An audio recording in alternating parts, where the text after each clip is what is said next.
Don't worry. I know you were looking for a quiet week with your family that just came out from back east, but we're going to come in with chippers and we're going to do these prescribed burns. Obviously, people are like, well, hold on. We appreciate you, but not sure that much. And so we got to address those issues. And so I think it's actually really remarkable that the kind of progress that we just experienced is actually taking shape just in the last 2 months. And that's a compliment to leadership. At the end of the day, there's no substitute for leadership and no substitute for consent and support from these private individuals and landowners that get it and want to see something big done so that we don't have to experience what folks out here experienced, what, in 2004 and in 2009, and they don't want to be part of the headlines and on the nightly news all across the country and around the world. I don't want to see that happen either. So we're working hard. I'm very pleased with the progress we're making. I think we're on track to get 33 of those 35 projects completely done. The one I mentioned that has 719 permits on Highway 17 is also a traffic management issue. We got another one nearby that's turned out to be a cannabis issue. That's a whole nother conversation. That's in Grass Valley, appropriately, not appropriately, but Grass Valley, forgive me, in Nevada County. That's been a little more stubborn than we expected. I want to also thank some other folks. You know, a lot of concern when you sign a waiver for environmental protections, that creates shivers up people's spines, and I recognize that. We by one estimate, this project would have taken 12 years to get permitted. Someone else told me, no, it's probably closer to 20. 12 to 20 years. It takes a couple years just to get the permits under traditional rules just for a few acres. You imagine doing 850 acres. So we had to be aggressive, but we also had to build trust. And I want to just thank the environmental community, people that care deeply about endangered species, people care deeply about native plants, people care deeply about Native American heritage. All those things also had to be considered. And I just want to congratulate all of you for being part of that trust building that allow us to move forward. And I think that's going remarkably well in all of these projects, Tom, all up and down this state. It's not perfect.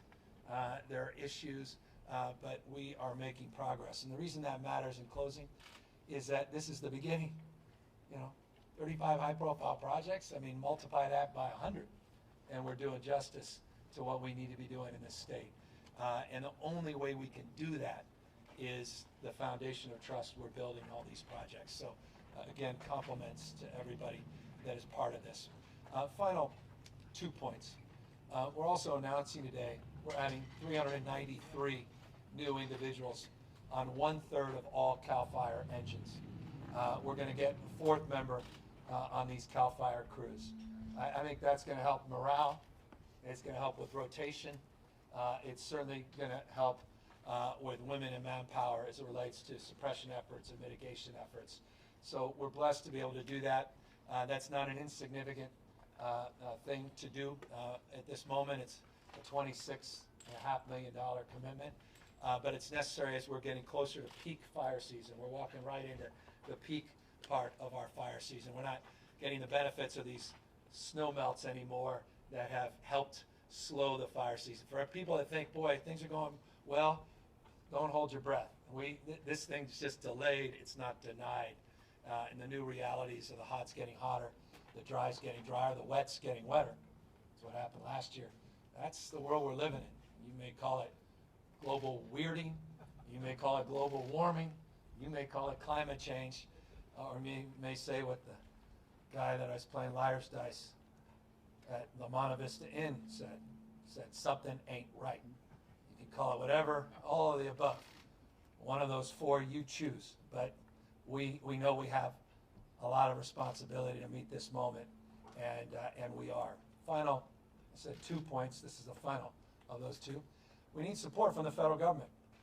And it's just interesting, you walk out in this line, one's right up to federal property. And there's nothing happening on the federal side of that property. I want to remind everyone, close to 60% of all the land we need to manage, vegetation and field management, is federal property. 57+%. And so we need a more robust commitment. I've written some public letters, private letters, to get support. Other governors have as well. They've actually been cutting the budget. It seems like we're running these massive deficits. They seem to be spending more money on everything except on this, which is remarkable. Though the new budget we're taking a look at, but the last 2 years, certainly that's been the case. We need more support. And I got to tell you, folks that work for the federal government are extraordinary, and we're blessed, but they just need a little bit more so they can do more. And I just want folks to know we're pursuing that, and that is a big part of this larger equation. So 393 new personnel in these CAL FIRE engines, 119 of them are out there. We got 13 new engines in this budget. That's a third of all these engines are going to have more personnel. We're moving as we should on these projects. A couple projects are a little more stubborn of the 35, but all the rest, Tom, you're going to get done by December, as you suggested. And I'm confident of that, confident in the progress we've made, and again, grateful to all the local leaders that have been so helpful in this process and engaged. So that's why we're out here. Good to see the progress. I hope all you do as well. And thank you to all the men and women that are, avoiding rattlesnakes and trying not to get poison oak and sunburns, that are doing an incredible job behind me. With that, we might as well, the pageantry of the office. It's not that interesting, but I'll sign an executive order. This one, number 1619, that actually gets these 393 men and women out there to prepare for peak fire season. So, Tom, that is now new directive, and we appreciate all your work in getting these folks out there. So, happy to take any questions if anyone has any. Governor, so at the CAL FIRE board meeting 2 weeks ago, Helga Eng said that 27 of the 35 projects were less than a quarter complete, and that 6 hadn't even broken ground yet. Yeah. So, with the worsening time of fire season coming up, will there be enough progress made in those communities? No, we couldn't promise. We announced this 2 months ago that they magically can complete every project in 60 days. So that's absolutely true. What's interesting, and I think this is important, and Tom, you're the one who should be answering this question. I don't want to overstate it, but I would argue the majority of the work is done before you even break ground. I'll just give you the Nevada County project that I was talking about this summer. We think it will take us 100 days once we start. It may take 200 days to get approvals.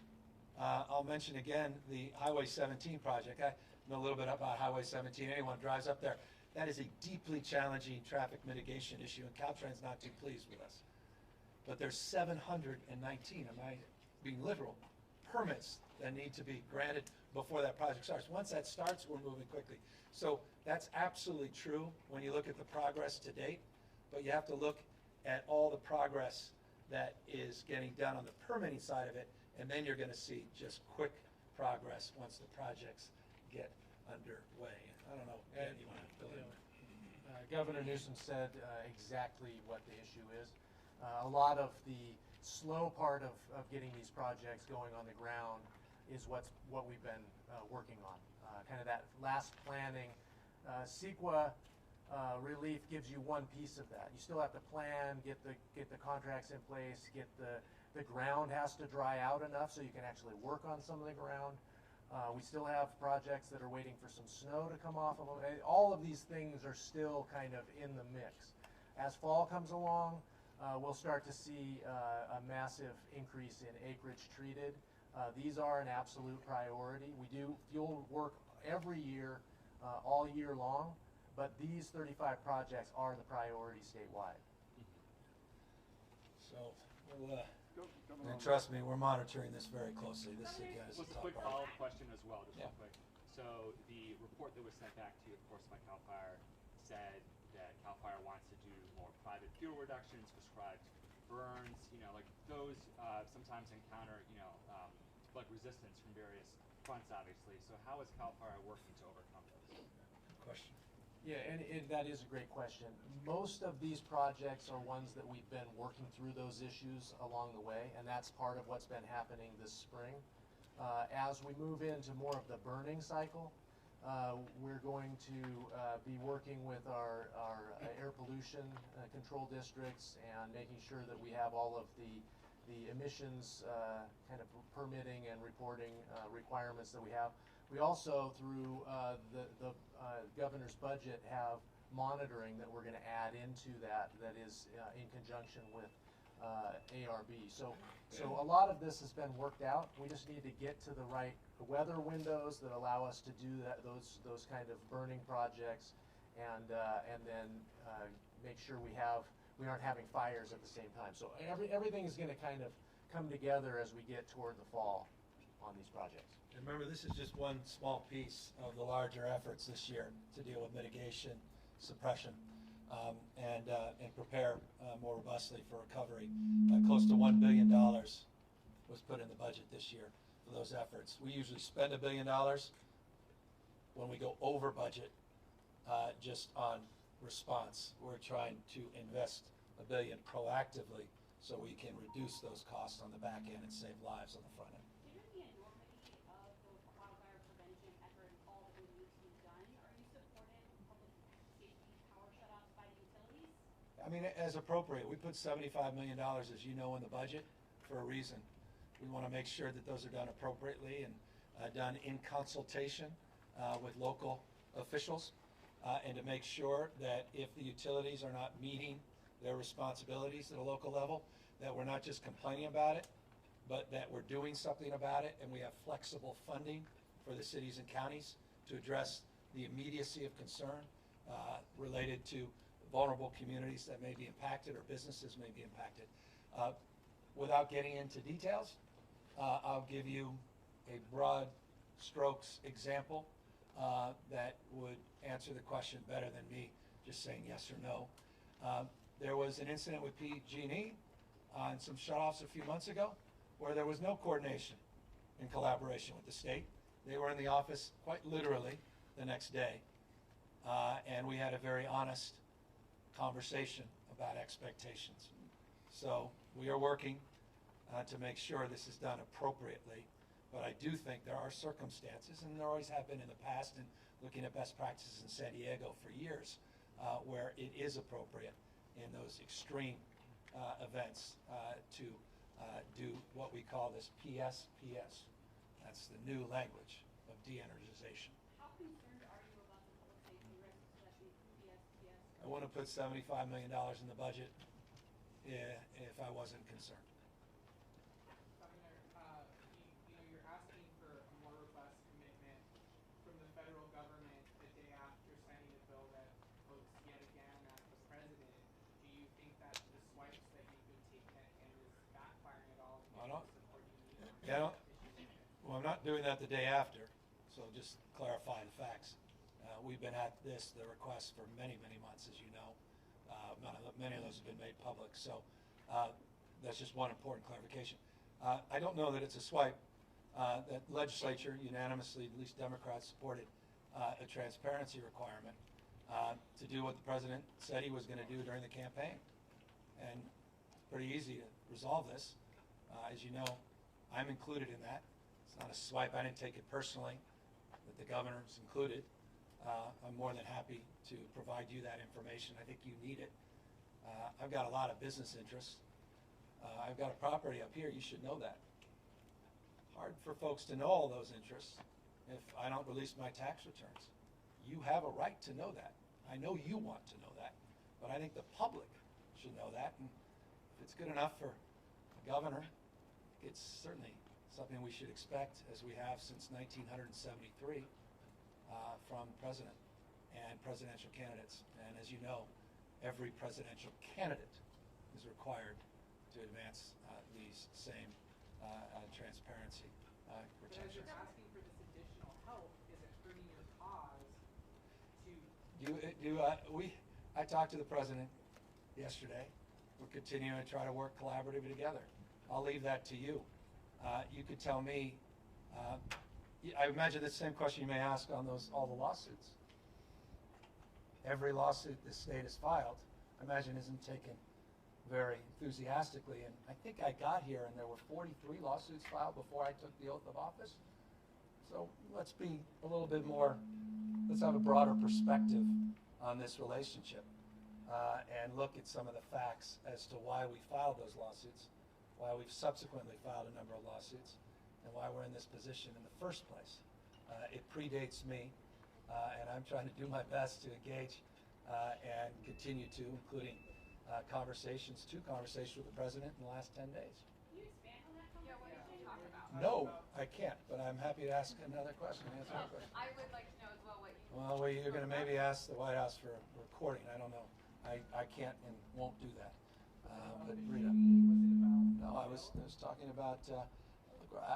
I can't tell you. I mean, I don't know how many times you've written it, so I don't want to bore you because I don't know how many times I've said it. When it comes to the issue of emergency preparedness and planning and finding ways to work together and collaborate on multiple issues, be it shootings, ridgecrest, and earthquakes, and wildfires, on anything, infrastructure. I want to work with the president. I can't. Again, I don't know how many times I say that, but when you change the rules at FEMA to hurt big states like California, when you try to roll back our clean water and clean air standards and our fuel efficiency standards on vehicle emissions, we're going to push back. And I would hope you wouldn't be surprised by that. I was very proud last week. I mean, I'd be less worried about this bill than what we did last week on CAFE standards.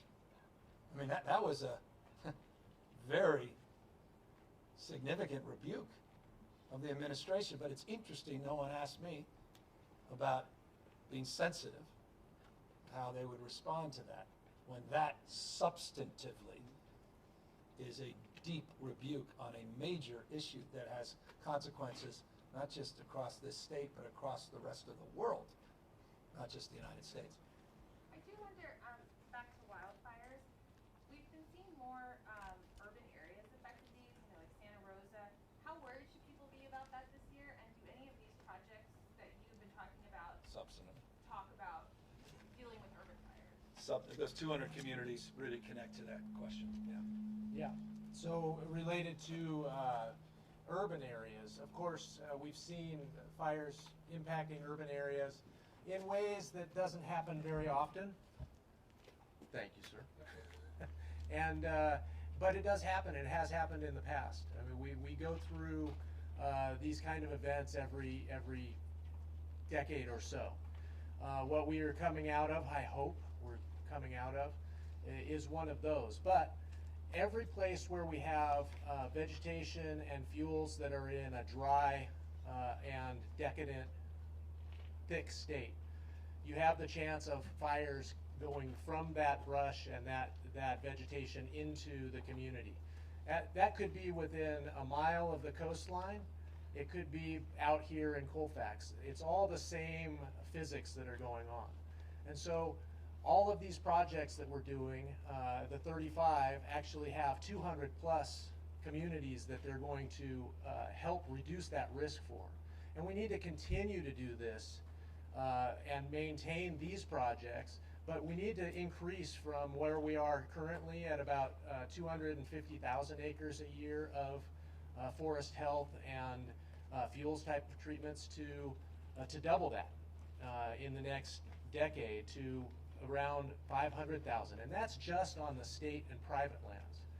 The federal government also needs to do that, and it's all part of the California carbon plan that we do that in conjunction. So we're looking to do 1 million acres of treatment every year, which would be some maintenance, some new projects across the landscape of California in order to kind of turn that tide. Some of those projects will be in and around the more urbanized areas, and what you have currently are fires that have been burning out of more rural and forested areas into the intermix and then into the urban areas. And we need to do work everywhere, from the woods to the intermix where you have several houses per acre to where you have hundreds of houses per 5 acres. I wonder if, we've heard a lot in California about making your lawn and stuff drought resistant. Do we have to think about making them fire resistant? We do. And fire resistant is both reducing the fuels around the home, the defensible space. It's also hardening the structure. And all of that information can be gathered from the CAL FIRE app that's available. That's ready for, you can look it up for Ready for Wildfire. Look it up on any app store. And then also go to readyforwildfire.org and you can get the same information.